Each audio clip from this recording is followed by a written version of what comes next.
possível para fechar esse bloco de hoje, que aqui está o nó da doutrina. E hoje a gente vai abrir esse nó, vai desatar o nó que o professor Kardec fala no livro A Gênese, né? Então, vamos lá, esperar mais um pouquinho, até dar 15 para as 8, né? Humberto, um herói, ele disse: eu sou herói, mas vou dormir. Não, dormir não vai. Dormir, quem dormir, eu acordo, ó, aqui, ó. Dorme em casa. Eu tive tantos alunos que dormiam. Falei: você vem aqui na minha aula, esses 50 minutos, 1 hora, vocês dormem, vão para casa e ficam a noite insônia, só vão dormir 2 horas da manhã, só consegue dormir aqui. Como é que é isso? Né? Então isso a gente chama de sono inimigo. Está descrito na literatura espírita, né? Que é o sujeito que vai aprender uma entidade que não quer que ele aprenda, que todos nós temos livre-arbítrio, atua sobre ele e induz ele ao sono. É o sono inimigo. É? Não, a vibração não dá sono assim também, não. Aí acabou a aula, quando dá o final da aula, o cara acorda. Vai para casa, pega o carro, pega o ônibus, chega lá na hora de deitar, cadê o sono? Aí vai ligar, ficar vendo pastor à noite, igreja à noite, tal, aquelas coisas à noite. Isso faz parte da literatura e faz parte da experiência espírita, né? É muito conhecido. E já teve esse nome foi dado, sono inimigo. Porque não é um sono amigo, né? É um sono inimigo. Mas há um tipo de sono que é bom, é aquele que a gente está em casa às vezes e durante o dia sente um sono, deita, dorme, e aí o nosso espírito desdobra, né? Aqueles 20 minutos, meia hora, aí sim. Às vezes o nosso espírito é levado para conversar com outros espíritos e tomar conhecimento de certas coisas, né? Que a única forma de nós desdobrarmos, sem sermos médios de desdobramento e sem sermos hipnotizados, né? É através do sono, né? Que é o recurso fisiológico que a gente tem de desdobrar. Bom, então vamos pedir o Amilcar. Ave Maria, por favor, Amilcar.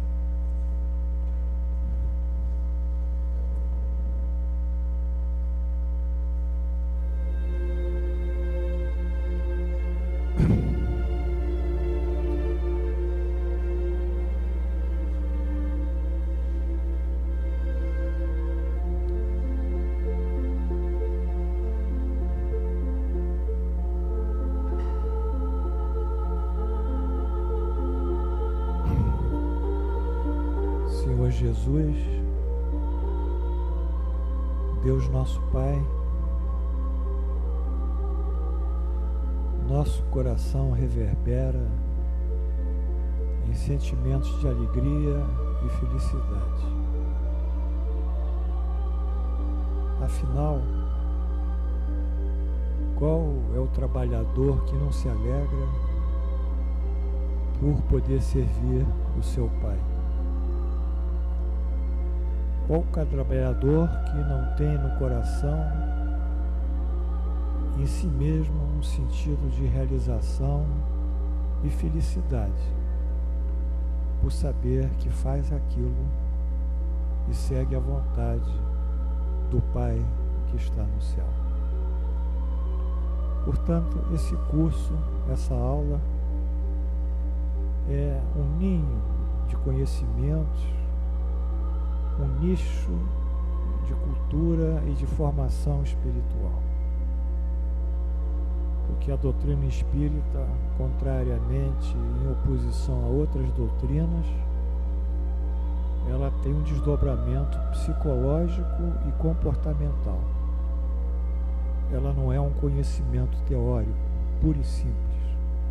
É um conhecimento teórico que se estende à prática e modifica os indivíduos que se deixam educar por ela. Daí a grande dificuldade das aulas, quando elas começam a exigir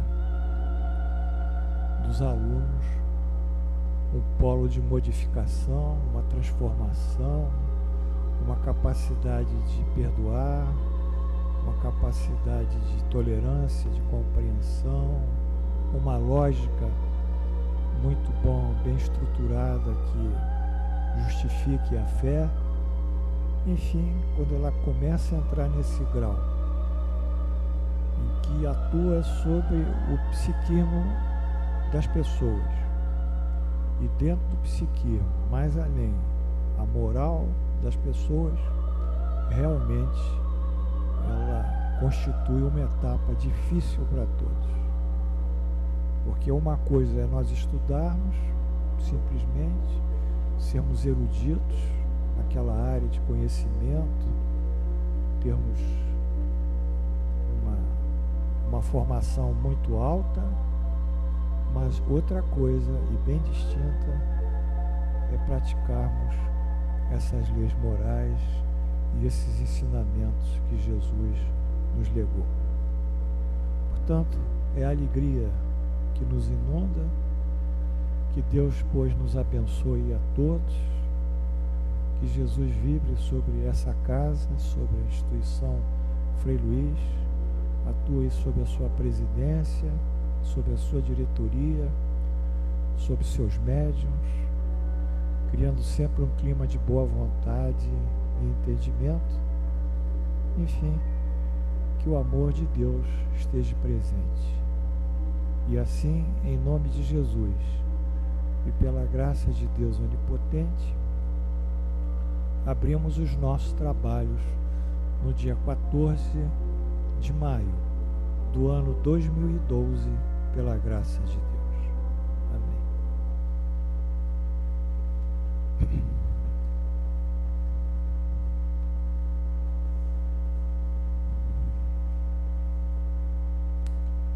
Amilcar, vê se você grava e depois me dá o CD, tá bem?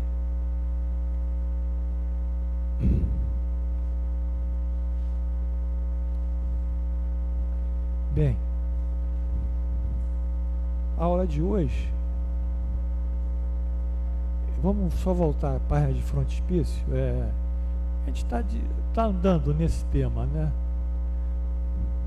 Sobre o Livro dos Espíritos, mas nós saímos dele há muito tempo, fomos para outro lado. Vamos ver o que a gente viu nas aulas anteriores de uma forma muito objetiva. A nossa preocupação, junto com o professor Kardec, é a forma em que o Espiritismo foi elaborado.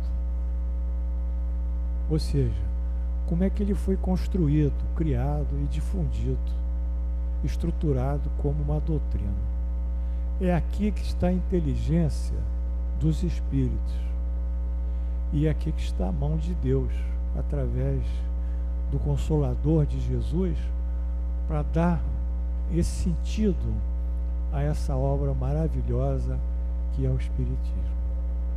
Quando nós entendemos o sistema e a linha de pensamento que os Espíritos construíram e seguiram juntamente com o professor Kardec, o Espiritismo para nós vai ser muito mais fácil de ser compreendido e também de ser praticado.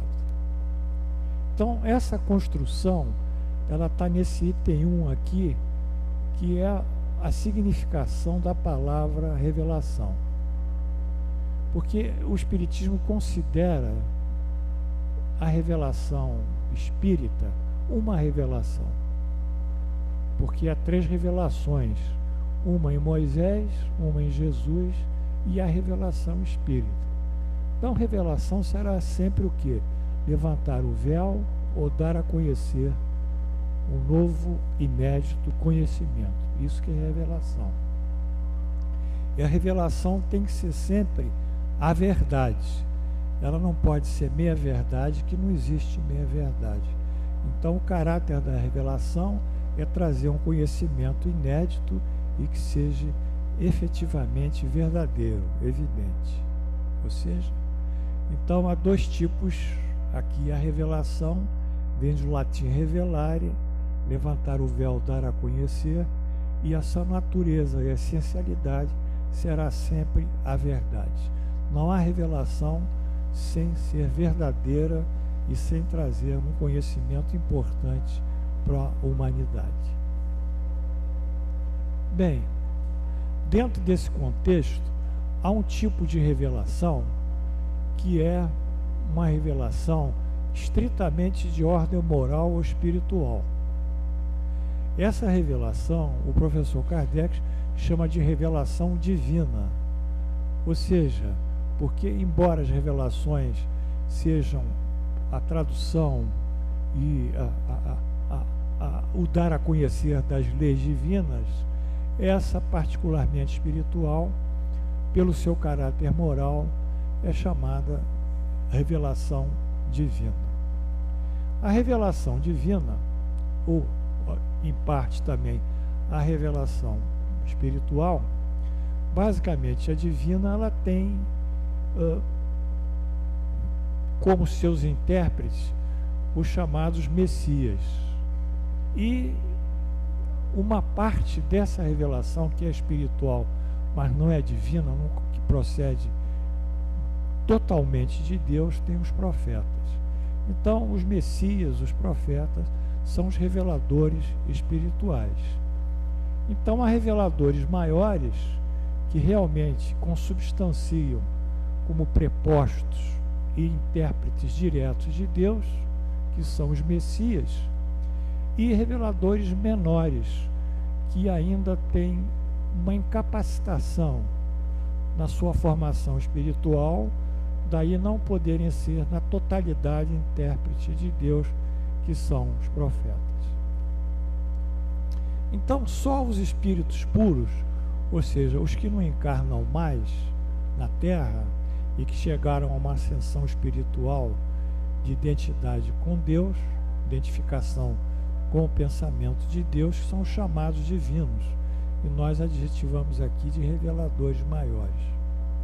Os que dão revelações espirituais também de autocaracterística, mas não têm essa identificação plena com Deus, são os reveladores menores, e são os bons espíritos, que na escala espírita do professor Kardec, eles são integrantes da segunda ordem e a segunda classe, que são os espíritos superiores, né? Há 3 ordens na escala espírita: a terceira ordem, os espíritos imperfeitos; a segunda, os bons espíritos; e a primeira, que são os espíritos puros. Na segunda, algumas divisões, algumas classes, e a segunda classe, que é a classe mais elevada, que são os espíritos superiores, e que dá origem à revelação dos reveladores menores, né?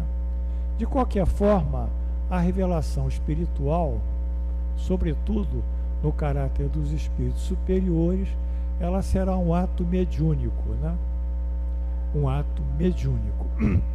Um ato mediúnico pode ser pela audiência, clarividência, intuição, às vezes a psicofonia, né? A voz direta.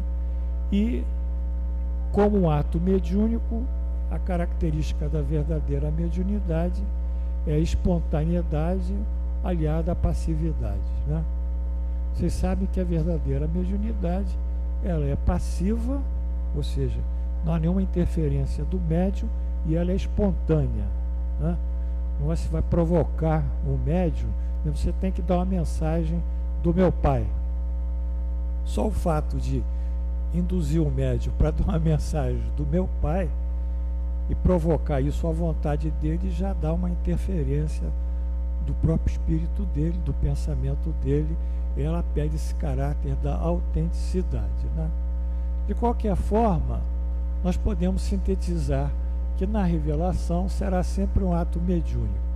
ou dos espíritos menores, que são os bons espíritos, e o ato mediúnico será sempre o efeito inteligente, audiência, né, audição, evidência, psicofonia, às vezes a intuição, que é a colocação de um pensamento dentro do médium, e a partir desse pensamento ou dessa inspiração ele desenvolve uma percepção, uma cognição, melhor dizendo, e verbaliza e atua por ele mesmo, com conhecimento dele, mas sob a inspiração de espíritos superiores. Ou realmente os messias, né, que são os espíritos puros, aí nesse caso é também, obviamente, o efeito inteligente, aí a palavra direta e a intuição, né? Então a palavra direta é o espírito recebendo, né, diretamente a expressão de Deus, né? Então, como espíritos puros, nós temos os chamados messias ou avatares, dependendo da cultura, né? No Ocidente, no Oriente, o primeiro deles foi o Senhor Krishna, Bhagavan Krishna. Depois veio o Buda para restabelecer as coisas, porque esse espírito vem sempre restabelecer a moral divina que cai ao longo dos séculos. Depois veio o Buda, e aqui no nosso mundo ocidental veio Jesus. Então, Allan Kardec cita, de fato, Moisés e Jesus são reveladores divinos, né? Essa é a primeira revelação. A segunda é a científica, né, que são os fenômenos da natureza material ou espiritual. Então, Arquimedes, Galileu, Newton, Descartes, Bacon, Pasteur e Einstein são reveladores científicos do mundo material. Agostinho, Santo Agostinho, São Luís, Erasto, João Evangelista, Sócrates, Platão são reveladores do mundo espiritual, né? Mas ambos têm caráter científico, porque a revelação do mundo espiritual é a descrição científica, né, dos eventos espirituais, dos fenômenos espirituais, né, da reencarnação e outros fatos. Mas esses aqui, reveladores espirituais, muitas vezes dão revelações morais. Então eles não só são reveladores espirituais, como também científicos, mas puramente científicos são os cientistas. No caso do Allan Kardec, do nosso professor, ele sempre foi um espírito superior encarnado, não é? E naquela classificação é um espírito da segunda ordem, da segunda classe, que reúne a um só tempo a bondade, a ciência e a virtude, que é a sabedoria. Bondade, ciência e virtude. Ele reunia essas três qualidades. E só ele, como espírito superior, estava apto, né, a dar um desenvolvimento à doutrina espírita através do seu trabalho de pesquisa e de estruturação desses textos, né? Então, simplificando, a revelação ela tem a dupla significação. Quando é divina, ela vem a expressão de Deus, e os seus intérpretes são os profetas ou messias, que se manifestam pela palavra direta e pela intuição. A característica será sempre a verdade, e os modelos que nós temos aqui são Moisés e Jesus, que são os reveladores divinos. E a revelação científica, que são os fenômenos materiais e espirituais, e os intérpretes são os cientistas e os pesquisadores. Utilizam aqui o método de observação experimental ou o método científico no seu trabalho. A característica também é a verdade, que é verdade científica, e temos como modelo de reveladores científicos materiais Galileu, Newton, e do mundo espiritual Santo Luís e Santo Agostinho, sendo que São Luís era o patrono da Sociedade Espírita de Paris, e Santo Agostinho tem trabalhos lindos sobre mediunidade. São reveladores científicos. Então a revelação sempre terá esses dois caráteres, divinos ou espirituais, no caso, e científicos. Bem, aqui nós ficamos, depois dessa introdução, nós ficamos com um grande problema que o professor Kardec chamou o nó da questão. Por quê? Porque ele, depois de 11 anos após a publicação do o Livro dos Espíritos, em 1857, ele 11 anos após, em 1868, e olha, ele vai desencarnar em 31 de março de 1869.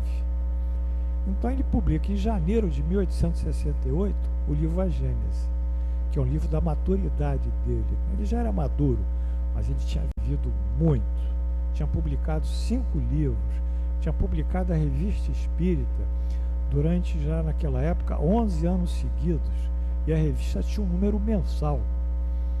Fizeram 12 números por ano, durante 11 anos. Então era um homem que a gente não entende mesmo.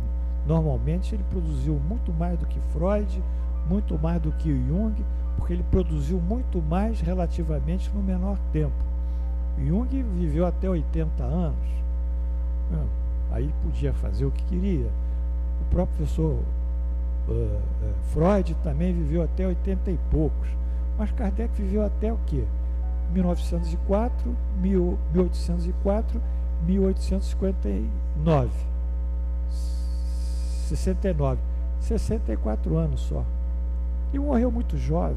64 anos. Né? É? Não, 64 anos. Ele não morreu com 50, não.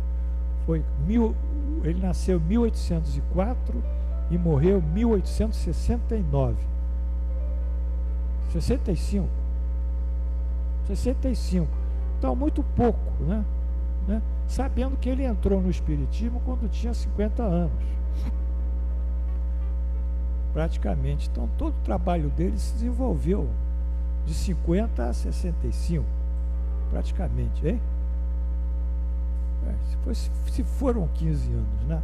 Então, o que acontece? Ele estava amadurecido.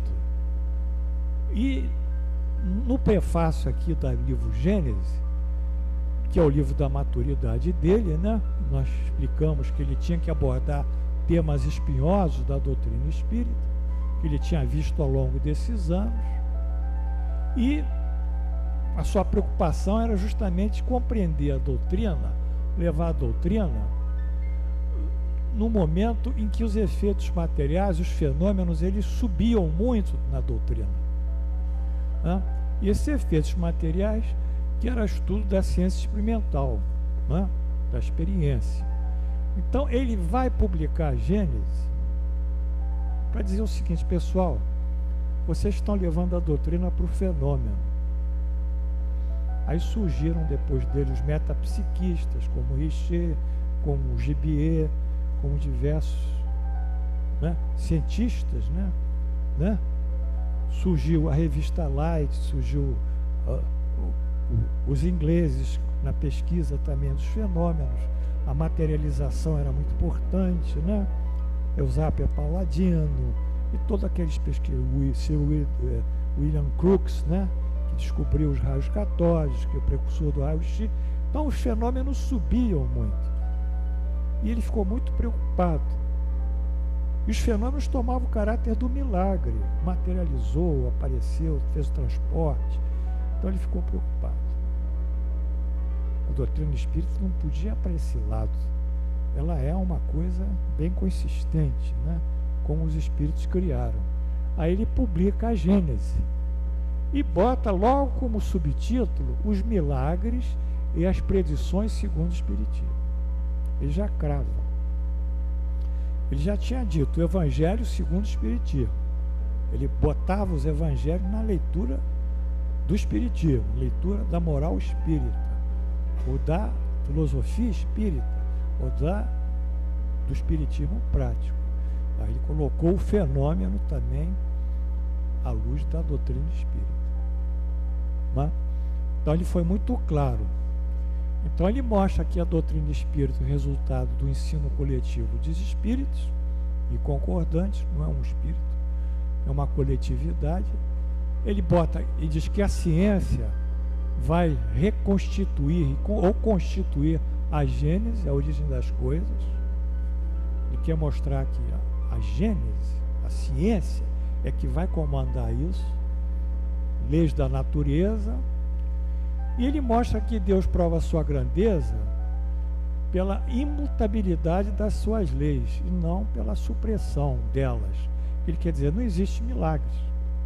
Porque milagre na acepção comum é alguma coisa insólida frente à ciência, que a ciência não explica.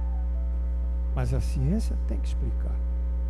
Porque são leis, ela tem que abordar essas leis. Mais dia, menos dia, ela vai entender isso. Então, ela é uma resposta contundente desse cientista que utiliza o método experimental a esse endeusamento do espiritismo como a luz dos fenômenos e dos milagres e de tudo aquilo que decorria. Então, nesses comentários, quer dizer, 1, 2 e 3, ele quer mostrar justamente isso, né? Que as leis criadas por Deus, né, são eternas e expressões, constituem expressão absoluta da sabedoria divina. E Deus não pode modificar alguma coisa que criou, né, Jorge? Senão ele não é Deus. Por que ele vai criar alguma coisa imperfeita? Aqui, hein, cadê o Valtinho? Hoje não veio. Por que ele vai criar uma coisa imperfeita? É uma contradição para ele. Ele só pode criar coisas perfeitas, se ele é absoluto, si mesmo, sábio, né? Onisciente, onipotente. Ele é perfeito em todas as qualidades. Daí ser Deus, porque se tiver uma imperfeição, ele não é Deus. Então, como é que ele vai estender, né, a perfeição dele criando coisas imperfeitas ou temporariamente cambiáveis? Não pode. Não pode. Isso não existe para Deus. Então, ele quer mostrar justamente isso, né? E que esses fenômenos mediúnicos, que ainda nos anos 1800, né, com Kardec, estavam tomando a conotação dos milagres ou do sobrenatural, ele mostrou que a doutrina desconhece isso. A doutrina não aceita isso. Oficialmente ela não aceita. E isso anda até hoje, né? Está aqui. E até hoje ela desconhece isso. O que vem da cabeça das pessoas, mas não da doutrina, né? Então ele escreve no prefácio do livro Gênesis, né? Essa obra é um complemento, né, das aplicações do espiritismo do ponto de vista especial, quer dizer, da aplicação, da prática, né? O material, o teor que ele tinha, o conteúdo, a pesquisa, estava elaborado de muito tempo atrás, mas não tinha o momento ainda de ser publicado. Era preciso que isso fosse sendo amadurecido, encorpado, tal e tal, para chegar ao ponto de publicar, né? Então ele espera o tempo certo para dar à publicidade esses estudos que eles já tinham de alguma maneira guardado há muito tempo, né? Então era a grande questão que o espiritismo ele produz uma inter-relação entre a energia material e a energia espiritual. Material ele chama de elemento material e elemento espiritual. É nessa interação espírito-matéria é que toda essa sorte de fenômenos, dito entre aspas, milagrosos, vão ser explicados. Então, a gente fez um pequeno gráfico aqui, que um aluno até modificou, que esse tempo aqui, ó, de aprendizado, ó, tempo de aprendizado, curva de aprendizado, né, Wilson?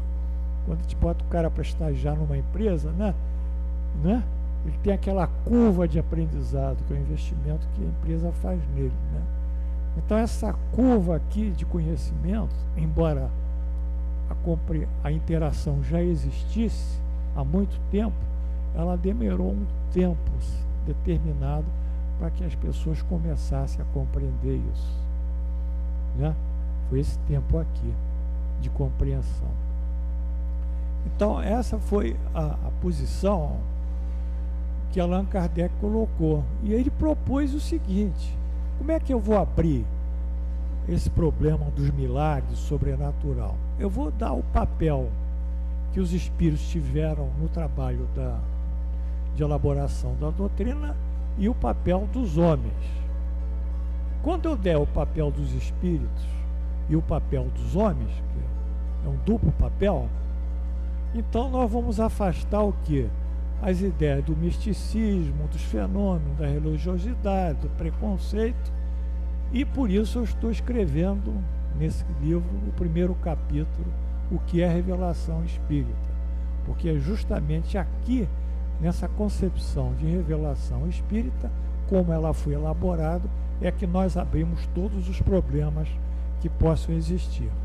Então, ele quer definir o papel, né, que as pessoas não tinham compreendido, né, e até hoje, no século XXI, não compreenderam qual o papel dos espíritos na doutrina, e realmente ninguém sabe. Eu digo a vocês, ninguém sabe, nunca ninguém me ensinou isso. Nunca. Eu tive que aprender batendo a cabeça. Batendo a cabeça com a ajuda lá dos amigos espirituais. Porque eles não sabem. Eles não sabem isso. O que é o espiritismo? Espiritismo é ciência, filosofia e religião. Tá bom. Espiritismo é os conhecimentos que os espíritos transmitiram. Tá bem. Mas como é que é isso? Ninguém sabe. Para saber, tem que saber como os espíritos fizeram isso com o homem. O homem é Allan Kardec. Então, e até hoje isso aí anda, né? Não compreendem nada disso. Até hoje anda. Então a proposta dele é abrir isso, descoimar, retirar a impureza do espiritismo, né? Que coima é uma impureza, descoima, tirar a impureza, e o misticismo, que é uma coisa, eu diria, dos nossos antepassados, né? Até os antepassados pré-históricos, né? Que começavam achando que Deus era o Deus violento, que era aquela tempestade, que era o cataclismo, não é?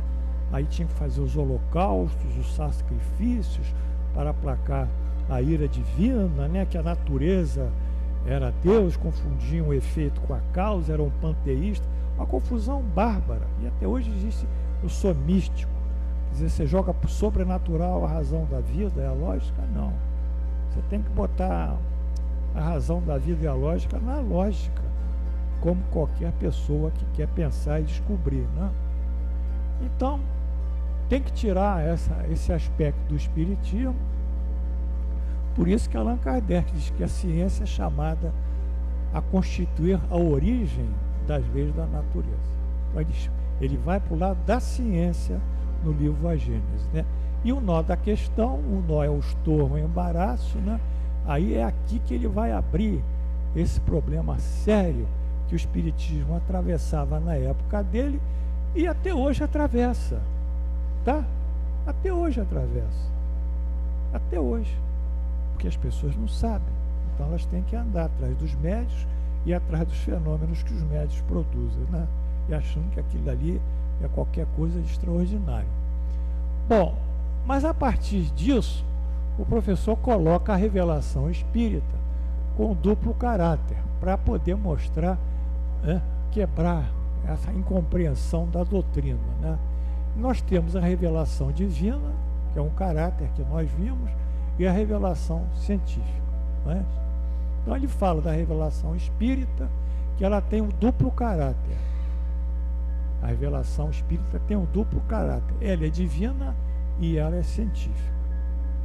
Está claro isso? Isso é importante, porque em Jesus ou em Moisés a revelação só tinha um caráter, o caráter divino. Era a moral do Cristo e os 10 mandamentos de Moisés, era o decálogo. No espiritismo não, ela tem um caráter divino, que são o momento que ela aparece, a gente vai ver que é uma influência direta de Deus, e tem um caráter científico, que é o trabalho do homem, a semelhança de Galileu, Newton, Einstein, Copérnico, etc. Então, é aí que Allan Kardec vai trabalhar, a compreensão do duplo caráter. Para quê? Para tirar a influenciação falsa ou neodoutrinária que está assentada no elo mediunidade, fenômeno e falsa ideologia. Quando nós assentamos o caráter da verdade na mediunidade, nos efeitos físicos, enfim, nas mensagens que nós recebemos sem críticas, então nós estamos dando margem a toda uma série de informações que não estão assentadas na ciência. Então, é essa que é a proposta dele. Eu não estou criando nada, não é, Wilson? Eu estou repetindo o que existe na literatura, porque muita gente diz que eu combato isso, combato aquilo. Não estou combatendo, estou combatendo a ignorância aqui. Bom, aí o que acontece? Bom, é a mesma coisa do aluno que eu falei numa aula. O aluno que não conhece um pouquinho de equação de primeiro grau, quando chega lá em cima tem que fazer um problema de uma incógnita só, de física ou de química, ele não consegue andar. Não é isso que eu falei? Não sabe tirar a incógnita, né? Então não vai andar. Então, se não temos esses conceitos aqui do duplo caráter da doutrina espírita, se não temos um conceito básico, como esse aluno aqui não sabe resolver uma equação de primeiro grau, ele nunca vai resolver um problema de física ou química que pelo menos tem uma equação, uma incógnita, que é calcular a velocidade de um corpo. Então não dá. Bom, então tem que andar. Muito bem. Então o que ele chamou de nó da questão está aqui. Esse que é o grande problema, é o grande quadro que vocês vão adorar. Esse que é o grande nó da questão. Vamos lá. Lá em cima, ó, bota a mãozinha, por favor, Carol. Carol, né? Bota a mãozinha, Carol. Doutrina espírita. Elaboração transversa. O nó da questão. Quer dizer, são as pessoas que dão uma interpretação torta. Está cheio de gente interpretando torto. A minha medicina está cheia de médico fazendo diagnóstico errado. Tem mais hoje. Não tem a formação muito ruim.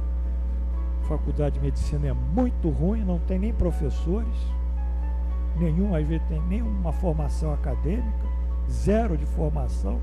Nunca fizeram uma pesquisa. Nunca fizeram um trabalho. Como é que vão ensinar? Não sabe. Chega lá na ponta, vê um médico e começa a fazer besteira e matar as pessoas, né? Isso a gente vê toda hora. Então, é uma formação médica transversa, né? Não é reta. Então, nessa formação transversa, o indivíduo só acha que o espiritismo é um problema dos espíritos. Tá lá, bota a mãozinha ali. Papel dos espíritos. Nessa formação ele acha que tudo que aconteceu é dos espíritos. Tudo é pelos espíritos. O alto vai resolver, Carlos. Deixemos o alto resolver. O espírito tal vai resolver tudo. Vamos rezar que ele vai resolver. Não é assim não, cara. Nós temos livre-arbítrio. Temos lógica, bom senso, inteligência. Se nós não temos tudo isso, por que Deus nos deu? Para o Espírito dirigir a gente do jeito que Ele quer? Não. Então, ali na transversa, só o Espírito comanda. Mas esses Espíritos que só comandam, os conhecimentos dele, olha, são precários ainda. Eles nunca em vida estudaram a doutrina espírita. Eles são muito limitados, quando não de caráter mau caráter, são mistificadores. Então nós entregamos todo um sistema de formação a espíritos incompetentes. Aí eles atuam sobre o homem. Aqui, ó, primeira linha de atuação. A mãozinha aqui, Carol, tá vendo? Atuam como? Ó, fazem o indivíduo perder o livre-arbítrio, nós não pensamos mais, não usamos mais a observação, não analisamos, não usamos a lógica, não deduzimos, não concluímos, não procuramos questionar, ficamos passivos. E como eles impedem a gente nesse impacto? Pelo fenômeno mediúnico. Aí quando eles produzem efeitos extensivos, físicos extensivos, todo mundo se emociona, começa a chorar, enfim, é aquela coisa passional. Aí dá esse impacto emocional sobre um corpo mediúnico, sobre dirigentes, e as pessoas já não estão mais pensando, estão sendo levadas pela emoção, a emoção sobreleva a razão, aí estabelece um estado de crença dogmática lá. Você tem que seguir isso, porque assim é assado, aí estabelece o fanatismo, a paixão, a irracionalidade, estabelece a ideia fixa, surge o misticismo, o milagre, a superstição, aí dá o caráter do sagrado. Ninguém questiona mais, Jorge. Pô, é o sagrado, tudo é sagrado. É o sagrado. Não pode entrar. É interdito ao homem questionar, pensar, raciocinar. Está movido pela paixão. E outro impacto desse tipo de visão transversa é ainda ligado ao fenômeno mediúnico, pelos efeitos inteligentes, pelas tais mensagens de comunicação e aconselhamento, que eu acho uma graça. Aí o médico começa a escrever mensagens, psicografar uma multidão de coisas, né? O tal do aconselhamento. Então, o corpo mediúnico também recebe um impacto muito forte, também estabelece essa crença dogmatizada, a emoção impede que eles pensem, vão para o fanatismo, vão para o fundamentalismo, vão para a irracionalidade, tem uma ideia padrão fixa, gera o misticismo, milagre, superstição, supernatural, sagrado. Então, na elaboração transversa, ao nós polarizarmos lá em cima a origem do espiritismo, a elaboração só nos espíritos, nos excluindo como seres encarnados, espíritos lógicos também e dotados de bom senso, eles atuaram de duas maneiras, através dos efeitos físicos ostensivos ou através das mensagens e dos aconselhamentos. Eu não sei se está claro para vocês. Eu vivi muitas vezes isso. Olha, meu pai faleceu em 1964. O velho faleceu, nunca deu uma mensagem, ele. Mas vieram muitas mensagens dele. Um eu me lembro muito bem, que era um médium, até era um médium muito bom, hein? Excelente médium, né? Dava muito efeito físico, escrevia especularmente, sabe? Tem que botar o espelho, né? Escrevia de baixo para cima, fazia uma opção de fenômenos. Pintava, sabe? A parte de pictografia, fazia uma opção de coisas boas. Aí ele veio lá, Paulinho, eu sou seu pai. Eu falei, pensei, papai, se você for meu pai, você me dá o número da rua, o nome da rua que eu morei com você, papai, quando eu tinha 7 anos. O nome da rua, o prédio e o apartamento. Só dizer isso que eu vou acreditar em você, papai. Autentica para mim, papai. E o cara lá falando, Paulinho, tem que ser bom, o espiritismo é bom, caridade, aquele discurso padrão, perdão, não sei o que, renúncia, blá blá blá, aquela coisa padrão, aquela moral padrão, padronizada. Mas não veio nada. Não veio nada. Por mais que eu mentalizasse, que ele autenticasse a mensagem, não autenticou. Então não vale. Então a gente está cheio de mensagem aí. Tem mais a mensagem, não é? De parentes. Mas cadê a autenticação? Está difícil. Né? Mas eu vi autenticação. Vi em Uberaba isso, com o Bacelli, com o Celso, que são 2 médicos muito bons lá de Uberaba, psicógrafos. Vi, isso eu vi. Dava o nome direitinho, endereço, tudo. Realmente, era um tremendo médico. E era um espírito. Eu vi. Vi com o Chico também autenticando. Mas, para isso, é muito difícil. Muito difícil. Não fiquem aí pensando. Então, essa elaboração transversa é que levou o epílogo, isso aqui, ó, do sagrado. O espiritismo virou um sagrado. As reuniões, tudo é sagrado, tudo é inquestionável. Muito bem. Bom, depois de 157 anos disso, isso ainda existe, né?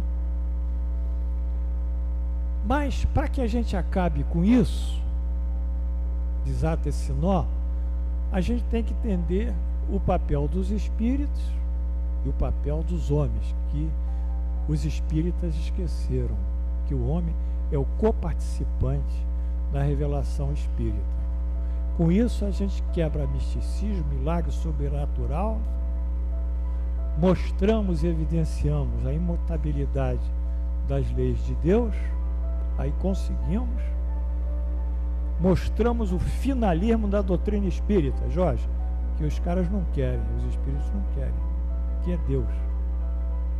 Nós estamos aqui e a doutrina veio para que produza em nós o reencontro com Deus, que é Jesus, o nosso mestre e o nosso guia. Ele que nos dá o caminho. Ele é o nosso professor. E por isso que veio o Espiritismo, por isso que veio João 14. Não é para essa fenomenologia, essas coisas todas, que não levam a isso, a proposta real de Jesus. Por quê? Porque já a gente lê em Lucas 17, 21, porque o reino de Deus está dentro de vós. Quando os fariseus questionam Jesus, mestre, dizei para nós, aonde está o reino de Deus? E Jesus diz, não está aqui, não está acolá, não está acima, não está abaixo, não é visível, nem tangível. O reino de Deus, olhou para os fariseus, está dentro de vós. Então essa é a busca que a gente tem que entender, que é o finalismo da doutrina espírita, na medida que ela tem que estar compatibilizada com Jesus, senão não é doutrina. E essas coisas aqui, isso aqui só serve para atrapalhar a nossa evolução moral e criar problemas, mas resolver não resolve. Então é essa a dificuldade que nós atravessamos, a casa espírita atravessa. Ué?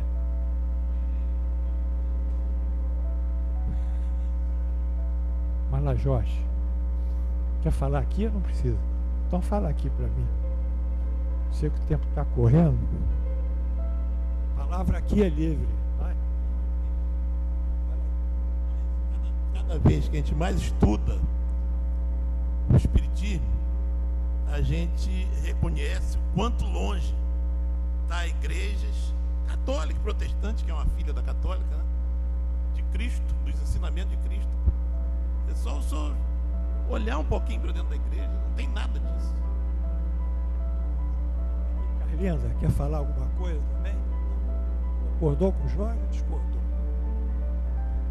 Hein, Carlinda? Ô, Carlinda, não abaixa a cabeça, hein? Aqui pode discordar, porque nós não estamos aqui para que ninguém aceite. Não estamos aqui para ninguém aceitar isso não, cada um anda como quiser, né? Cada um anda como quiser. Nós não temos o dom da verdade, estamos passando. Cada um anda como, né?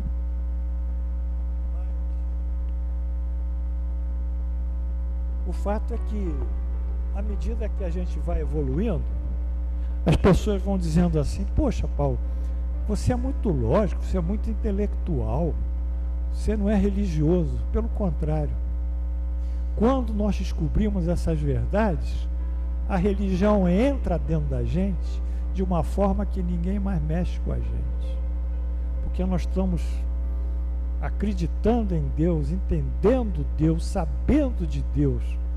Não é só com aquela paixão, é com a razão. E quando a gente aprende, pessoal, nunca mais a gente muda. Não existe força que nos vai fazer mudar. Então a lógica é o grande instrumento e a razão da fé. Por isso que o Allan Kardec logo diz no frontispício do livro O Evangelho segundo o Espiritismo: fé raciocinada é só aquela que pode enfrentar a razão face a face ao longo dos tempos. Ninguém mais mexe com a gente, não dá. Então nós não somos intelectuais, não, nós somos cada vez mais religiosos, de uma religião pura e lógica, sem fanatismo, sem exorcismo, sem culto exterior, sem preconceito, sem nada. E entendemos que cada um anda como pode.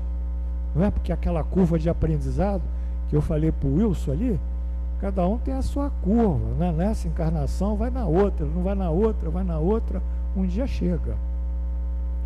Um dia chega. E todas as religiões na sua base são honestas. O homem é que torce. O homem é que deturpa. O homem é o grande vilão da história, né? O homem é complicado, né? Muito complicado. Então a revelação espírita, aqui é o primeiro aspecto, como revelação espiritual. Aqui a gente detalha mais, né? A revelação espírita está em João 14, como revelação divina, né? E o próprio comando é de Jesus, que é o Espírito da Verdade, né? Nessa fase, ela provém de Deus. E o preposto de Deus no mundo é Jesus. E o subalterno de Jesus são os espíritos superiores. Eis aí o primeiro ponto da manifestação espírita, né? Então, o que Deus faz? Ele cria a oportunidade do aparecimento dos fenômenos espíritas, que constitui, assim, vamos dizer, os pródomos do espiritismo, né? E é muito interessante isso. São os efeitos físicos inteligentes que vão iniciar essa revelação, embora as manifestações espíritas datam desde a criação do homem como espírito. Isso não é do século XIX, nem do século XVIII, da própria existência humana. Só que lá atrás, as manifestações espíritas não eram entendidas e não eram estudadas. É o que nós chamamos de mediunismo. Eles não eram médios, eles não dominavam o exercício da mediunidade, nem o estudo dela. Era o mediunismo, né? É o espiritismo antigo. Mas o espiritismo moderno, ele oficialmente começa em 31 de março de 1848, antes de Kardec, na cidade de Hydesville, com as irmãzinhas Fox. Depois tem outros fenômenos importantes do Edward Irving, na Escócia, 1930-33. Esse aqui é André Jackson Davis, o profeta da nova revelação, é maravilhoso. Ele escreve um novo evangelho, Jorge, que deu origem aos Mormons, sabe? Umas placas, maravilhoso. Nascido em Nova York. Esse aqui é o Jackson Davis, em 1840. E isso vem dos Estados Unidos e da Inglaterra, através desses médios ingleses e americanos, e vai para a França, Itália, Europa, etc, etc. Agora, o movimento espírita mesmo, porque isso aqui tem como fonte o livro História do Espiritismo, do Conan Doyle, que é o autor do Sherlock Holmes. O Conan Doyle chamou isso tudo de invasão devidamente organizada. Que os fenômenos foram explodindo de efeito físico de uma forma tal em diversos países simultaneamente que ele como se fossem umas tropas que fossem invadindo diversos territórios, todas elas bem coordenadas por um comandante em chefe, né? Agora, do ponto de vista doutrinário, o Espiritismo começa em 857, né? Com 18 de abril de 57, com a publicação de Allan Kardec. Mas esses fenômenos de Hydesville, do Jackson Davis, do Edward Irving, enfim, todos eles foram precedendo. E qual foi o objeto desse aparecimento? Simplesmente uma nova leitura dos textos evangélicos, que estavam obscurecidos pelo próprio homem. E nessa releitura, a dessimbolização das parábolas de Jesus é a redefinição dos vocábulos que ele usou: reino do céu, vida futura, justiça divina, aqui. Reino do céu, mundo espiritual, vida futura é reencarnação, justiça divina é lei da causa e efeito, né? E vai por aí. E nesse sentido, o Espiritismo interpreta atualismo, a doutrina de Jesus, e dá o finalismo, que é a proposta do Espiritismo, que os espíritas não sabem que o finalismo é esse, porque eles estão perdidos naquele meio de campo ali, não marcam gol, eles ficam no meio daquela confusão dos fenômenos, naquela confusão do estudo da filosofia, das teorizações, das psicografias, dos romances, daquelas coisas, e fazem daquilo uma coisa e vão comendo aquilo, e aquilo não vai resolver. Só vai resolver com a modificação moral, que é o finalismo dele. Então eles não chegam lá, não marcam gol. Mas está aqui, como Jesus disse, né? Que é, ele diz, eu e o Pai somos um. Essa é a proposta. Jesus chegou a esse caminho. Eu e o Pai somos um. João 10.30. Estou no Pai, o Pai em mim. João 14:16. Jesus não disse que ele seria o único a chegar ao Pai e que nós não poderíamos chegar ao Pai. Ele nunca falou isso. Pelo contrário, ele é definido na nossa doutrina, no Livro dos Espíritos, como o modelo e o guia. Modelo é o comportamento que a gente tem que adotar, e o guia é o que dá o caminho. Então ele não disse que ele é o único. Isso é coisa de igreja, viu, Jorge? Filho de Deus, aquela coisa. Todos nós somos filhos de Deus, é isso. Mas ele disse que nós poderíamos um dia chegar lá. E nós vamos chegar, porque essa é a proposta dele, nos levar ao Pai, porque o reino de Deus está em nós. E o Espiritismo tem esse finalismo. Isso é o lado divino do Espiritismo. E o lado científico, né? Esse é do próprio homem, é uma ciência, não é? Esse, no caso, é o próprio Kardec. Kardec, como espírito superior, não podia dividir isso com ninguém, senão ia dar confusão. Ele que tinha que ser um intérprete do ponto de vista humano, e ele tinha que ser o pesquisador, o cientista, e alinhar isso de acordo com a proposta dos espíritos, né? Ele utilizou para isso o método experimental, que nós estudamos aqui, né? Esses ensinamentos não chegaram prontos, ele teve que organizar, sistematizar, publicar, utilizar uma didática própria, um estilo de redação científico próprio, e isso que ele diz para nós. Como meio de elaboração, o Espiritismo procede exatamente da mesma forma que as ciências positivas, aplicando o método experimental. Fatos novos se apresentam que não podem ser explicados pelas leis conhecidas, as leis da física comum.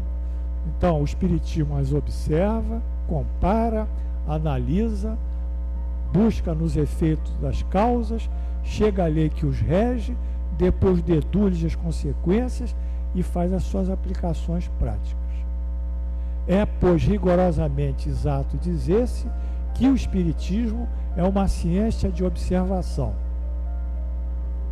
Ninguém sabe disso, que Allan Kardec disse isso, que o Espiritismo também é uma ciência de observação. É o lado humano, é o lado do homem, que vai observar os médiuns, as mensagens, não é isso? E tudo mais, os fenômenos, e não o produto da imaginação. As ciências só fizeram progressos importantes depois que seus estudos se basearam sobre o método experimental. Quem criou isso foi Francis Bacon. Até então acreditou-se que esse método só era aplicável à matéria. Isso é a metodologia de Bacon, depois veio Descartes e outros criadores dos métodos, né, de pesquisa. Mas ele diz, ao passo que também é as coisas metafísicas. Allan Kardec criou um sistema de observação experimental, uma metodologia estritamente dirigida às coisas espirituais. Ele fez uma variante do método de observação experimental. Então é a partir disso que nós não podemos negar a ciência. Não podemos negar a ciência, não é? Não podemos negar o saber humano, o pensamento, que são coisas que Deus deu. Não podemos ficar nessa fase sempre de milagres e sobrenaturais. Isso não é ceticismo, isso é lógica, isso é razão, isso é a busca honesta da verdade. Bem, e continua. O objeto do espiritismo é justamente estudar esse elemento espiritual. As leis que regem o mundo espiritual, os seres que ali vivem, que são chamados espíritos, e tudo mais que vem ali, e a relação do elemento espiritual com o mundo material. Aí sim ele diz: o espiritismo dá-nos a conhecer o mundo invisível, aí ele deu, e que nos cerca, o meio do qual vivíamos, sem suspeitarmos, assim como as leis que regem suas relações com o mundo visível. É a ciência que devassa o mundo espiritual. Enfim, tudo que busca. E nesse sentido, quando ele devassa esse mundo invisível, o mundo espiritual, ele é uma revelação científica. Bom, a revelação espírita, agora, nos dizeres de Allan Kardec. Então, nós estamos entendendo o seguinte, essa que é a base, para acabar com esse misticismo. É entender que o espiritismo, como revelação, é um trabalho dos espíritos aqui, que dão a Allan Kardec os fundamentos da pesquisa e o material a ser pesquisado. E um trabalho aqui do homem, através da sua ciência. Essa conjunção de esforços e de buscar a verdade é que formaram a doutrina e elaboraram ela. Nós não podemos abdicar da pesquisa dentro do espiritismo. Está claro? Não podemos abdicar. Se abdicarmos da pesquisa, dos métodos de pesquisa que o espiritismo nos oferece, da observação experimental, nós estaremos abdicando da própria estrutura que a doutrina nos oferece. Não dá. Não dá. E isso sempre nesse finalismo, que é o objetivo maior, que é a nossa ligação com Deus. A gente vai ter isso conscientemente, não como uma forma de pressão qualquer, né? Então, aqui, essa revelação espírita, que tem esse duplo caráter, ele sintetiza. Foi ditado, diz aqui, foi ditada completa, não foi ditada completa, nem imposta a crença cega. É isso que a gente tem medo, da crença cega na casa espírita. Porque é deduzida pelo trabalho do homem, da observação dos fatos que os espíritos lhe põem sob os olhos e das instruções que lhe dão. Instruções que ele estuda, comenta, compara, a fim de tirar suas conclusões, como qualquer cientista, né? Então ele sintetiza. Numa palavra, o que caracteriza a revelação espírita é o ser divina, a sua origem, e da iniciativa dos espíritos, sendo sua elaboração o fruto do trabalho do homem. É por aqui que a gente abre o nó da questão. Então agora fica tranquilo para nós. Agora ficou todo mundo confortável. Não dá para sair disso.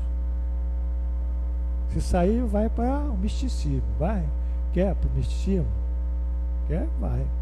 Né? Quando Allan Kardec, eu citei outra aula aqui, quando o Chico estava internado lá em Uberaba, já no estado que ia desencarnar com uma pneumonia, aí veio um facho de luz, né, na vidraça do quarto dele, do hospital, e fez uma imagem de uma santa ou de um ser qualquer. E eu tenho um amigo que eu falei isso, fotografou, é o Emerson, meu amigo lá de Uberaba, ele fotografou isso. Ele é fotógrafo, faz vídeos e tal, de zebus, que tem muitos zebus lá, então ele faz esses vídeos dos zebus, os bois, aquelas coisas dos touros, vende aquilo. E ele estava lá e fotografou. Aí todo mundo disse que era um milagre. Falei, mas você viu? Não, eu vi um facho de luz, e quando olhei, eu fotografei e apareceu um milagre. Não é milagre, não é? Por que é milagre? Por quê? É difícil pegar um pouco de água, de umidade condensar numa superfície de vidro. A gente não faz isso toda hora desenhando nos carros aí que estão cheios de neblina, né? É um fenômeno, não é um milagre. Mas a turma tem que achar que é milagre, não é? Tem que achar que o Chico é milagroso, não tem? Coitado do Chico, né? Deixa ele lá no cantinho dele. Então a formação doutrinária, ela está sentada nesse duplo caráter. Ela é divina, porque a iniciativa, o aparecimento dela é de Deus, a invasão organizada, né, que Conan Doyle escreve muito bem, ela vem pelos espíritos superiores, e a proposta dela é de releitura dos ensinamentos de Jesus, trazer os pontos fundamentais da doutrina, esses espíritos trazem, e trazer as leis divinas atualizadas. Os instrumentos da área parte divina são os profetas e os messias. Então aqui é o lado divino dela, que é basicamente o lado espiritual. E ela é científica porque o aparecimento dela, a pesquisa é dos homens, os homens é que estabelecem a natureza e as leis e o tipo de habitante do mundo espiritual. Os homens que conseguem pela filosofia explicar o porquê do nascimento, o porquê da evolução, o porquê da morte, o porquê da destinação da vida e o porquê da interação entre o mundo espiritual e o mundo material. Isso aí é objeto dos pesquisadores. Então é desse equilíbrio divino e científico é que se corporifica a própria doutrina. E essa doutrina, ela é progressiva, porque novos fatos aqui, não numa parte moral, isso não vai mudar, mas na parte material, a interação da física, do estudo das partículas subatômicas, das ondas, das energias, vão trazer novos elementos para o espiritismo, para fortalecer o espiritismo. Então, mais essa revelação espírita do lado científico, Allan Kardec estabelece dois critérios: a pesquisa e a investigação. E nesses critérios, para justificar essa progressão, essa evolução, tem que respeitar dois pontos fundamentais da metodologia: a generalidade e a concordância das informações. Generalidade e concordância nos ensinos do Espírito. Esse é o caráter essencial da doutrina e a condição mesma da sua existência, de onde resulta que todo princípio que ainda não haja recebido a consagração do controle da generalidade não pode ser considerado uma parte integrante da doutrina. Será uma opinião isolada, da qual o Espiritismo não pode assumir responsabilidade. Vamos pegar um dado que a gente vive sempre, não é, Bedite? Chico Xavier, a encarnação do Allan Kardec. Absurdo, por absurdo que fosse, uma informação dessa gravidade que vai modificar a doutrina e polarizar a doutrina para uma outra criação, para um ser que está encarnado, que estava encarnado, ela tinha que aparecer simultaneamente, com o mesmo teor, com a mesma informação, em diversos centros, diversos países. É o multicentrismo. E ela tinha que aparecer através de diversos médiuns diferentes, é generalidade. Se ela não tem esse caráter do multicentrismo, da generalização e do consenso entre todas essas informações, de origens mais diferentes, ela não pode ser adotada como parte da doutrina espírita. É uma opinião isolada do grupo de Uberaba. É bom Uberaba ter um Allan Kardec lá. Ótimo, pessoal de Uberaba. Não é? Não é? E bom, então vamos fazer essa coisa. Não, mas que o médium tal deu, e essa mensagem, a médium deu. Claro que deu. Mas esse é o médium, é uma coisa dele. Mas o médium é muito confiável. Pessoal, Não existe médio confiável. Médio é variável. Variável. Todos falham. Não existe um médio perfeito. Não conheço, nem a literatura conhece. Não existe isso. Ninguém tem o poder da verdade. Pega o trabalho do Chico, está cheio de erros. Quem quiser ler vai ver. E o Chico é o Chico, né? Imagina os outros que não são o Chico. Então, enquanto não houver o preenchimento desse critério aqui, quer dizer, enquanto não houver referência à generalização da informação em diversos países e línguas, como Kardec fazia, né? Diversos médios, e o consenso, a concordância, que chegue a um nível de 80%, 90% num tempo determinado.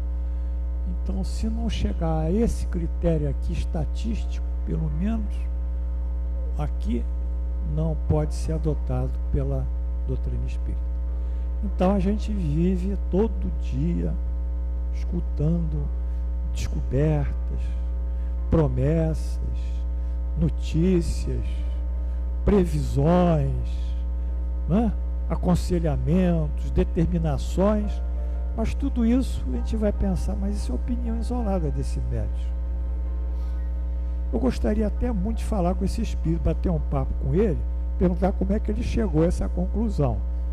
Só que eu não deixo a gente discutir com os espíritos, né? Só o espírito pode falar, nós não podemos interrogar. Mas, de qualquer forma, era isso que nós queríamos passar para vocês hoje. Que para que vocês possam entender realmente o que é a doutrina espírita a partir de hoje, vocês têm que entender o processo de elaboração dela. Ela teve um processo divino cuja base são os ensinamentos de Jesus, que é o superior, e o que o finalismo são os ensinamentos de Jesus. E esse finalismo em Jesus é sempre a nossa identificação com Deus. Sem isso, nós não vamos chegar a um nível de evolução compatível com a nossa espiritualização superior. E, ao mesmo tempo, esses fatos e esses princípios evangélicos nos foram trazidos, essas informações, por espíritos. Porém, esses espíritos que trouxeram esses conceitos, esses princípios, eles foram pesquisados pelo método de observação experimental por Allan Kardec, de tal forma que isso fosse autenticado, senão não poderia ser incorporado à doutrina espírita. Se vocês quiserem, tem lá o Evangelho segundo o Espiritismo, dê uma lidinha logo na introdução, o caráter, a universalidade da doutrina espírita, a autentificação da doutrina espírita, em que Allan Kardec descreve isso já nos Evangelhos. E segundo, dizer que nós somos lógicos, somos racionais, somos cartesianos, bolas. E que isso afasta a fé, bolas. Que isso afasta o amor, bolas. É tudo ao contrário. Porque se somos racionais, se somos cartesianos, se o professor foi racional, foi cartesiano, né?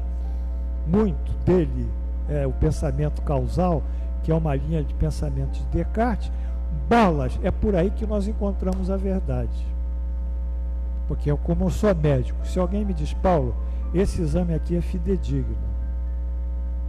Falei, qual é a margem de acerto que esse exame produz? Em geral ele dá 90%, porque nem sempre é 100%, nenhum exame. Tem que juntar uma série de coisas, a parte clínica, laboratorial, imagem e tal, tem que juntar. Epidemiologia é uma série de raciocínios. Medicina, para fazer uma boa medicina, tem que pensar muito. Olha, a margem é boa, a margem é boa. Então eu vou acreditar nele. Agora, se o sujeito diz que acha que é isso, hoje a medicina não aceita. Por isso que a gente criou a medicina baseada em evidências, que é a tentativa de trazer para o lado científico a experiência médica. Então, isso só fortalece a gente. Aí, se a gente sabe que essa é a conduta certa, que esse remédio, esse antibiótico, ele pega bem aquele tipo de bactéria, ele é específico, a gente vai receitar numa boa. Mas se ele não pega aquela outra bactéria, a gente não vai receitar ele, vai dar outro. Então, é esse critério de evidência de verdade que nos dá convicção. E vocês querem mais que a gente tenha a convicção da nossa fé? Que a gente tenha a convicção da justiça divina? Que a gente tenha a convicção do amor de Deus por nós? Quem é que vai ficar desamparado tendo essa convicção? Não é possível. Então não é religioso, é ultra religioso.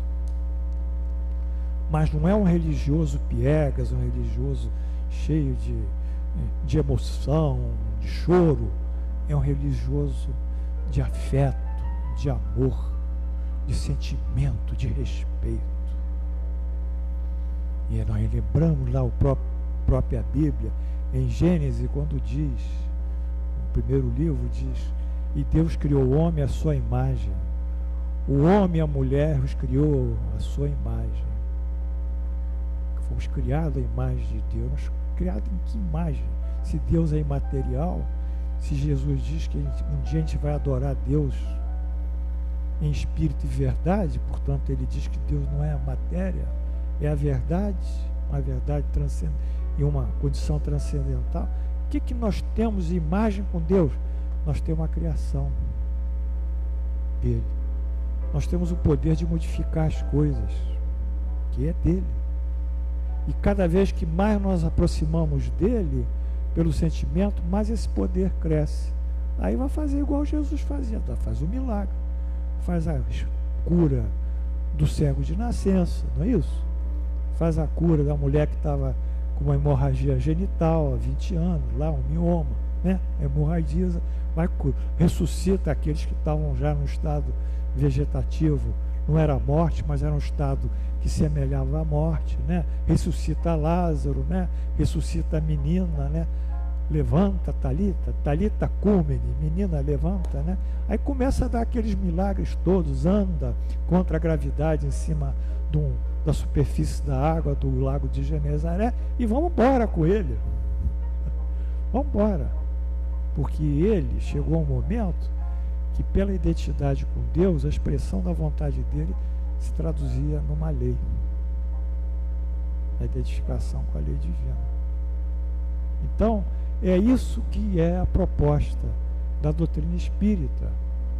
E é isso que vem lá na frente, no Salmo 82.6, que o rei Davi diz: sois todos deuses, eis que sois filhos do Altíssimo. Nós somos filhos, nós temos a filiação divina. E lá na frente Jesus diz para os fariseus: não está escrito na vossa lei, sois todos deuses, repetindo Davi.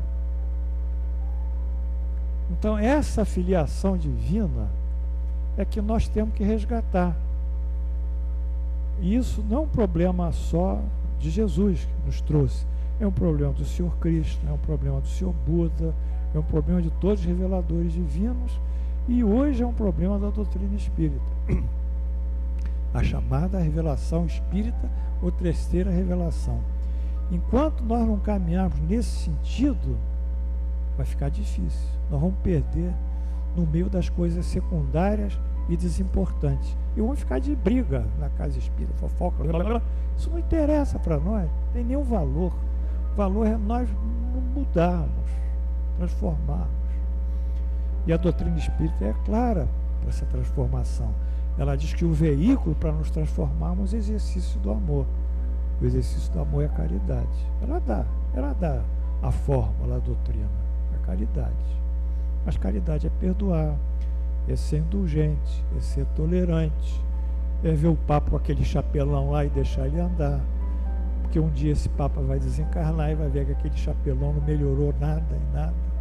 Ele vai entender, mas por enquanto ele tem que sujeitar isso, né? Ver esses absurdos e entender que tem que viver nos absurdos até as coisas acontecerem para um e para outro, até cada um se modificar.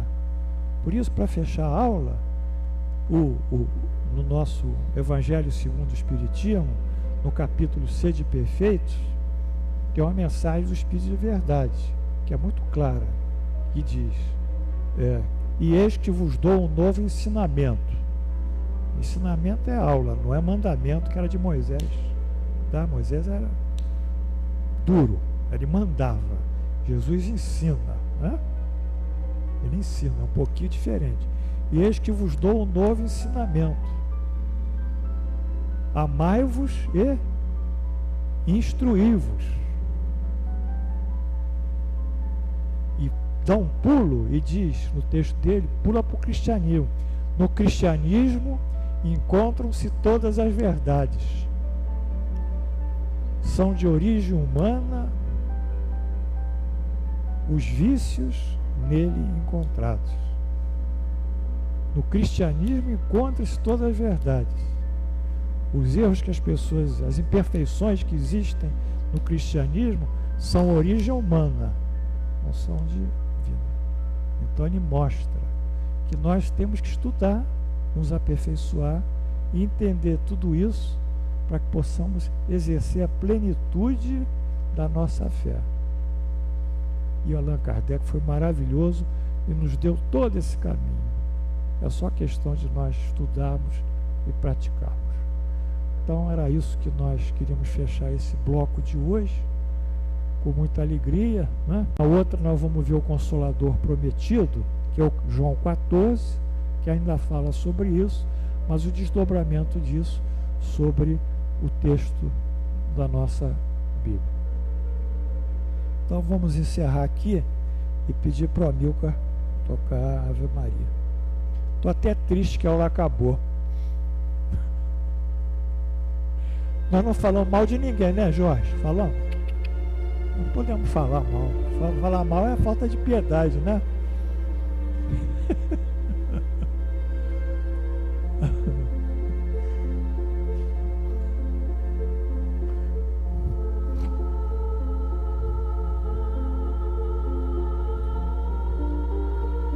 Bem, meus amados alunos, hoje também nós entendemos Jesus quando ele nos diz: conhecerás a verdade e a verdade vos libertará. Isso está em João.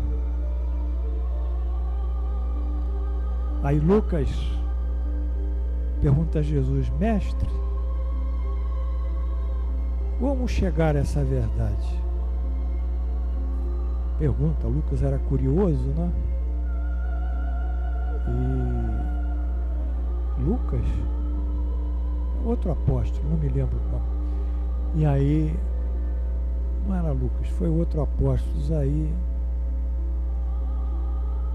Jesus diz: eu sou o caminho, eu sou a verdade e eu sou a vida.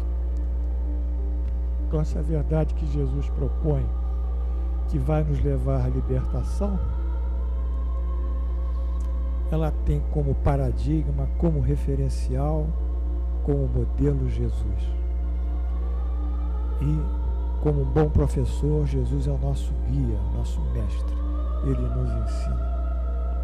Por isso, quando nós temos essa base evangélica bem constituída e compreendida de uma forma muito lógica e muito clara, nós ficamos super-homens, né? Nós estamos dispostos aí a viver a vida sempre nesse clima de perdão, de tolerância e de uma firmeza, uma autoconfiança, uma fé em Deus inabalável, né? E é nesse momento que as luzes descem sobre nós do Espiritismo, da revelação espírita, que nós aqui homenageamos mais uma vez o professor Kardec por tudo que ele fez por nós, com o seu trabalho, os espíritos superiores que nos passaram todas as mensagens importantes e os ensinamentos do nosso amado Jesus, nosso Pai maior, Deus. E pedindo para esses irmãos aqui que estão em sofrimento e angústia, que eles sejam esclarecidos por essa verdade divina. pedindo também por esses irmãos cujos nomes estão aqui: Rômulo Catarino, Rua Alberto Pasqualini 212 aqui na Pichincha, Luiz Felipe aqui na Avenida dos Mananciais 1316-302, Marcelo Toledo, 14 aninhos, na Rua João Pinheiro 301, lá no centro, na cidade de Unai, Minas Gerais. O nosso irmãzinha, essa é falecida. E esses que faleceram, a nossa irmã Maria da Glória Cabral, 6 meses, e o nosso irmão Eupídio Gil Chaves, que desencarnou no dia 8 desse mês, no dia 8. Enfim, que esses espíritos agora, que são levados ao mundo espiritual, recebam assistência dos espíritos da Falange Frei Luís e da nossa casa. E assim, com muita alegria, muita satisfação, vamos elevar o nosso pensamento, porque Jesus disse que a alegria é uma identificação do cristão verdadeiro, né? Alegrai-vos em Cristo, né? Diz o Mestre. Vamos elevar o nosso pensamento na prece que Jesus nos deixou. Vamos todos juntos, com muita força, pensando nos nossos parentes, nas pessoas que precisam, mentalizando a fisionomia delas, que essa energia será dirigida pelo nosso pensamento para essas pessoas, ou se nós temos problemas no trabalho, para o nosso trabalho, se temos problema no lar, para o nosso lar, se temos problema de parentes que têm atritos conjugais, que nós sejamos a voz boa, que arrefeça aquele ímpeto da dissensão, né? Que apague aquele incêndio, né? Da inimizade, né? Que sejamos pacíficos, mansos, cheios de bondade e de amor. Vamos juntos, que é um momento de alegria para todos nós. Pai nosso, que estás no céu, santificado seja o vosso nome, venha a nós o vosso reino, seja feita a vossa vontade, assim na terra como no céu. O pão nosso de cada dia dai-nos hoje, perdoai as nossas ofensas, assim como nós perdoamos aqueles que nos têm ofendido. E não nos deixeis cair em tentação, mas livrai-nos do mal. Assim seja. Amém.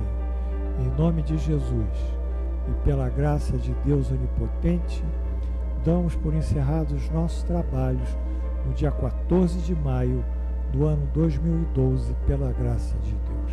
Assim seja.